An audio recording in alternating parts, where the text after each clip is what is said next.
কি হয়েছিল সেই রাতে গল্পের পাঠ পড়ে আপনাদের সবাইকে স্বাগতম। শেষ রাতের দিকে আমাদের ঘরে আগুন লাগিয়ে দেয় শত্রুরা। আমরা তিনজন তখন ঘুমাচ্ছিলাম। ঠিক তখনই তৌহিদ ভাই আগুন আগুন বলে চিৎকার করতে লাগলো। আচ্ছা, আরেকটু খুলে বলি, তৌহিদ ও পারভেজ দুইজনে মেসেজ পড়ে চমকে গেল।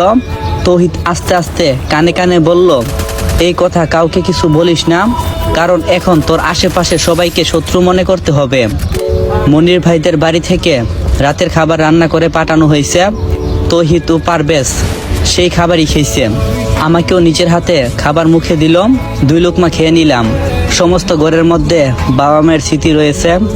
রাতে আমি, পারভেজ আর তৌহিদ ভাই একসাথে ঘুমিয়ে পড়লাম। মনির ভাইও থাকতে চেয়েছিল, কিন্তু আমরা তাকে নিষেধ করছি। আর রাত 10টার দিকে আমার স্কুলের শিক্ষক এসেছিলেন দেখা করতে। অনেক কিছু উপদেশ দিয়ে গেল। 20 থেকে 25 মিনিটের মতন ছিল। পরে বিদায় নিয়ে চলে গেছেন। কারা হতে পারে সেই